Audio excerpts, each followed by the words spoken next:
അറിയിച്ചതായും ഔദ്യോഗികമായി അന്വേഷണം ആവശ്യപ്പെട്ട് പരാതി നൽകുമെന്നും കെ.സി. വേണുഗോപാൽ ഫേസ്ബുക്കിൽ കുറിച്ചു.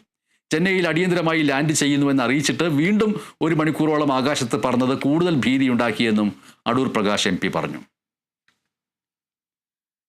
ഇന്ത്യക്കെതിരെ ആണവ ഭീഷണിയുമായിട്ട് പാകിസ്ഥാൻ സൈനിക മേധാവി അസിം മുനീർ മുന്നോട്ട് വന്നിരിക്കുകയാണ്. പാകിസ്ഥാന്റെ നിലനിൽപ്പ് അപകടത്തിലാവുമെങ്കിൽ ഇന്ത്യക്കെതിരെ ആണവ യുദ്ധത്തിന് മടിക്കില്ല എന്നാണ് അസിം മുനീർ മുന്നറിയിപ്പ് നൽകിയത്.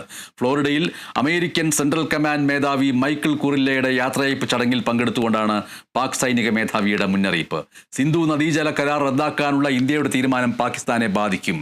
സിന്ധു നദിയിൽ ഇന്ത്യ അണക്കെട്ട് നിർമ്മിക്കുന്നത് വരെ കാത്തിരിക്കും. അണക്കെട്ട് നിർമ്മിച്ചു കഴിഞ്ഞാൽ മിസൈൽ ഉപയോഗിച്ച് തകർത്ത് കളയും.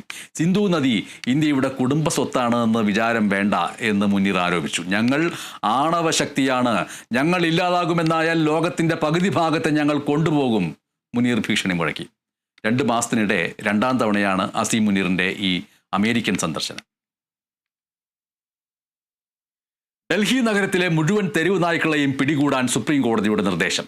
നായ്ക്കളെ 8 ആഴ്ചയ്ക്കകം പിടികൂടണം. അഭയകേന്ദ്രങ്ങളിലേക്ക് മാറ്റുന്ന നായകളെ തുറന്നു വിടരുതെന്നും കോടതി ഉത്തരവിട്ടു. നിശ്ചിത സമയപരിധിക്കകം മതിയായ അഭയകേന്ദ്രങ്ങൾ നിർമ്മിക്കാൻ ഡൽഹി മുനിസിപ്പൽ കോർപ്പറേഷന് കോടതി നിർദ്ദേശം നൽകി. സ്വമേധയാ എടുത്ത കേസിലാണ് കോടതിയുടെ ഈ ഉത്തരവ്.